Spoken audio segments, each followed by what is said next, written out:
Terima kasih Anda masih di Galeri Bulikjak TV dan kita masih membahas seputar mendidik dan melatih anak berpuasa sejak dini. Bagaimana manfaatnya secara psikologi dan mental, dan ternyata puasa juga bisa melatih mental anak menjadi lebih kuat. Benar nggak Bu Rahmi bahwa berpuasa mental anak jadi lebih kuat, tidak manja, bisa lebih mandiri dan juga bisa merasakan prihatin sejak kecil bahwa makanan itu juga perlu dihargai, kira-kira seperti itu ya? Karena memang tujuan puasa untuk orang dewasa pun kan sama ya, menimbulkan empati, merasakan bagaimana susahnya orang mencari makan dan kalau nggak makan tuh rasanya seperti apa. Nah, pada anak-anak itu bagus untuk mengembangkan kemampuan dia mengontrol nafsunya, itu juga sama.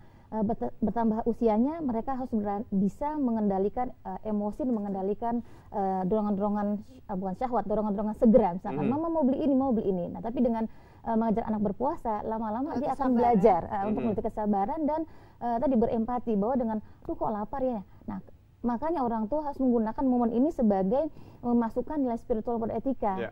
Lapar sekali ya nak ya, berpuasa itu lapar ya nak. Ya beginilah kira-kira bapak-bapak atau ibu-ibu yang tidak memiliki uang untuk makan, dia menahan laparnya gitu ya. Sabar ya sayangnya gitu.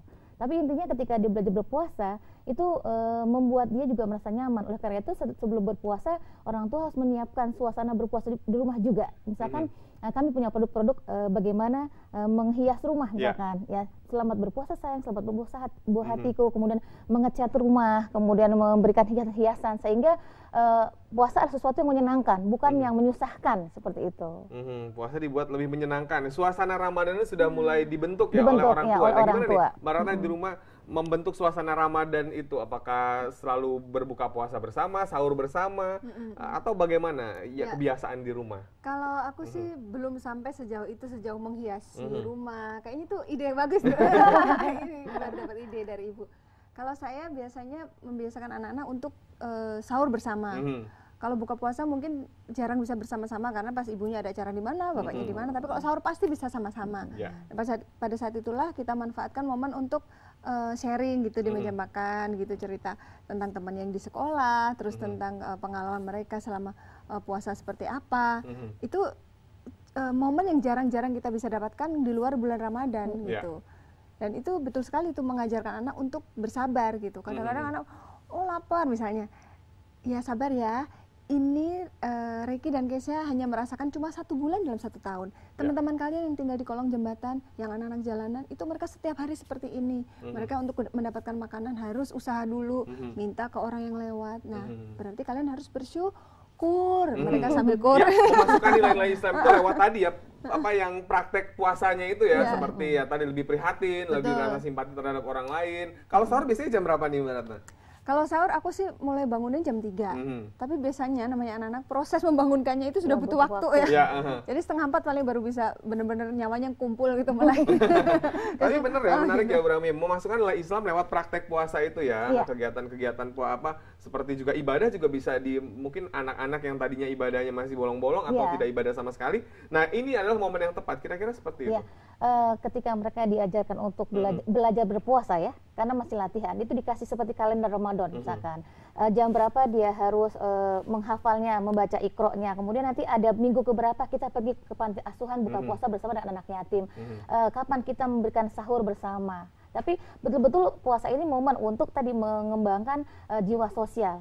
Empati dan berbagi pada orang lain sambil merasakan kebersamaan tadi, karena kan jarang sekali bisa buka puasa, bisa makan sarapan bersama sama makan malam bersama, sehingga ketika sahur itu semua kumpul dan situ kemudian tadi momen juga untuk ngobrol sama anak-anak, karena menjelang sholat subuh masih ada waktu, space beberapa waktu untuk dia ngobrol-ngobrol sama ayah ibunya.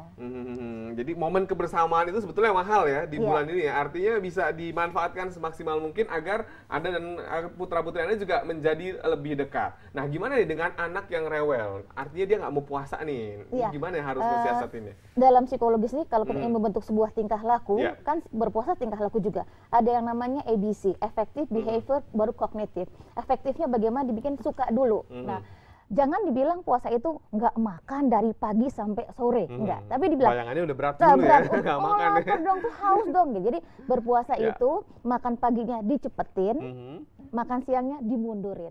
Jadi kita pakai kalimat yang positif, konteks yang positif. Jadi dengan berpuasa kamu akan mendapatkan kasih sayang dari Allah. Sama si Mbak Lesti katakan, kalau berpuasa ayah sayang sama kamu. Kalau anak masih kecil, kalau Allah sayang sama aku dicium sama Allah. Iya. Gitu. Karena memang konsep anaknya masih sangat egosentrisme, dia masih memberikan nilai sifat-sifat orang hidup pada benda mati dan termasuk dicium sama sayang sama Allah dicium. Itu baru konsep. Nanti kalau dia udah suka, nanti dia kan terbentuk behavior, tingkah lakunya. Jadi udah terbiasa menahan lapar dan haus. Nanti kalau sudah besar, 7 tahun kita sampaikan bahwa berpuasa itu adalah perintah Allah dalam surat Al-Baqarah ayat 183. Jadi ABC jangan lupa, dibikin suka dulu, dibentuk kebiasaannya, baru nanti kognitifnya, why-nya, the reason why-nya baru dikasih tahu. Dibikin suka dulu. Ini gimana nih Mbak Ratna di rumah membikin suka nih anak-anak puasa? Pasti kan di awal-awal juga mereka mungkin ada semacam ya penolakan atau juga bertanya kira-kira apa sih tujuan puasa itu, mungkin juga agak membangkang atau juga mungkin nanya-nanya gitu orang tua gimana nih? Iya, saya setuju bahwa dibikin suka dulu, jadi anak-anak biar Ramadan itu benar-benar momen yang mereka tunggu-tunggu gitu. Nah memang sebagai orang tua harus kreatif ya. Misalnya saya kadang-kadang memang tidak sempat untuk sholat tarawih, tapi giliran saya ada waktu, saya pasti ajak anak saya bareng. Terus saya kasih lihat contoh-contoh yang menyenangkan itu. Misalnya di masjid, lihat tuh di masjid itu ada anak kecil, dia kebetulan suka anak kecil. Lucu banget, dia diajak ke ibunya, orang tuanya sholat, anaknya duduk nggak apa-apa. Lah terus nanti kalau seandainya dia Ica kan waktu itu masih kecil, umur 4 tahun. Capek nggak mau ikut sholat, nggak apa-apa, duduk aja di sini, lihat aja orang sholat, dia ngeliatin gitu. Jadi suasana di masjid yang tidak pernah dia temui di luar bulan Ramadan itu menyenangkan buat mereka. Ada yang lari-larian gitu. Ya kalau itu sih nggak boleh dicontoh karena lari-lari berisik, mengganggu. Nah itu saya kasih tahu, tuh yang kayak gitu nggak boleh dicontoh ya, harus baik. Oh iya, jadi dia rajin gitu, dia ikutin setiap sholat, teman-temannya yang witir nggak ikut dia tetap ikut gitu. Nah ada kejadian lucu nih waktu Keisha umur 5 tahun. Waktu itu lagi demam Piala Dunia yang ada demonstrasinya Samina Mina gitu kan. Nah waktu kita sujud kan harusnya bacanya Subhana Rabbiyal A'la wa bihamdi gitu ya. Kita bacanya sambil dilafazkan tapi bisik-bisik. Nah dia bukan Subhana Rabbiyal A'la tapi Samina Mina gitu. Jadi malah nyanyi lagu soundtrack Piala Dunia ya. Jadi, ya Allah ini anak, tapi nggak apa-apa, saya tetap menghargai bahwa dia tetap ngikutin walaupun dia mungkin bete kan lihat temennya lari, dia pengen ikut tapi nggak boleh kan gitu kan, orang takut, tapi dia mungkin sambil menghibur diri supaya dia nggak jenuh, dia bacaannya beda. Ya tapi juga artinya bisa dibilang puasa ini juga membutuhkan figur ya, orang tua menjadi satu teladan di rumah. Kalau orang tuanya memang tertib atau juga menjalani ibadah puasa dengan baik, anak juga otomatis bisa seperti itu. Kira-kira begini gambarannya. Memang untuk membentuk tingkah laku dalam hal agama, pertama yang contoh teladan dulu. Kemudian berpembiasaan, dan satu hal tadi saya masalahkan bagaimana menghadapi anak yang rewel ya. Pertama kalau dia bangun sahurnya susah. Nah, berarti sebelumnya ditanya, "Adik mau dibangunkan dengan cara apa?" "Aku maunya dicium-cium." Nah, ada yang mau, "Aku maunya dikepret pakai air." Ya, atau digendong-gendong. Nah, kemudian kalau udah ada perjanjian nanti kita kasih tahu. Nah, kemudian kalau dia udah mulai bosen ya, udah mulai aku ngapain lagi? Nah, dikasih kegiatan-kegiatan yang membuat dia misalkan melakukan coloring, mewarnai atau meronce atau melakukan hal kegiatan yang membuat dia menjadi lupa akan laparnya. Dan satu hal lagi yang membuat anak senang adalah misalkan mereka disuruh diajak untuk merencanakan bukaannya apa, sahurnya pakai apa, kesukaannya apa, ada yang mau sahur pakai apa, ada yang mau buka pakai apa, itu yang membuat anak masa senang.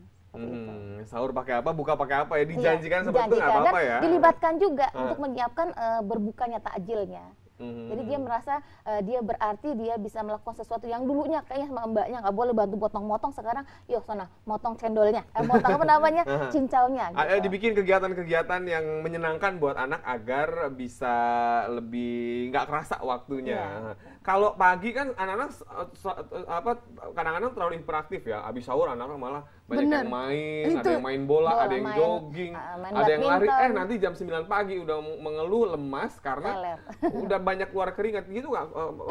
Itu yang terjadi hari ini. Karena hari ini hari pertama puasa, itulah yang terjadi. Jadi habis sholat subuh, udah ayo tidur, digiring tidur, nggak mau, main-main gitu. Yang lompat-lompatan di kasur, aduh ini anak, biarin deh, nanti capek dia tidur.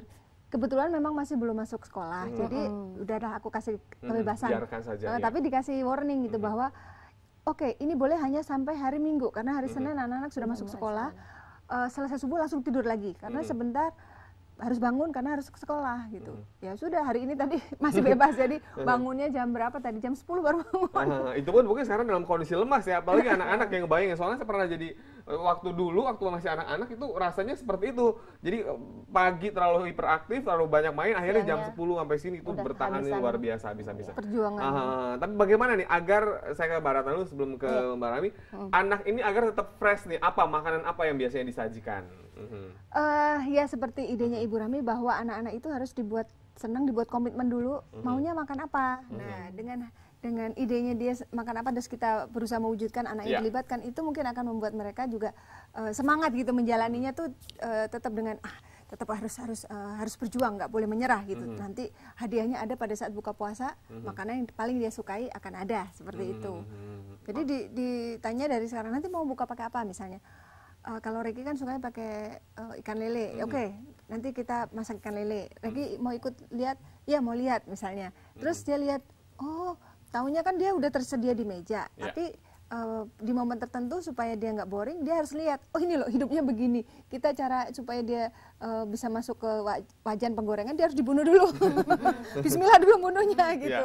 Kayak gitu. Jadi harus kreatif gitu, menciptakan kegiatan yang membuat anak-anak itu senang menjalani puasa, tidak dengan rasa terpaksa tetapi dengan sukacita gitu. Baik, semakin menarik diskusi kita pada sore hari ini. Anda juga bisa interaktif bersama kami di 0215155111, tetap di Galeri Publik.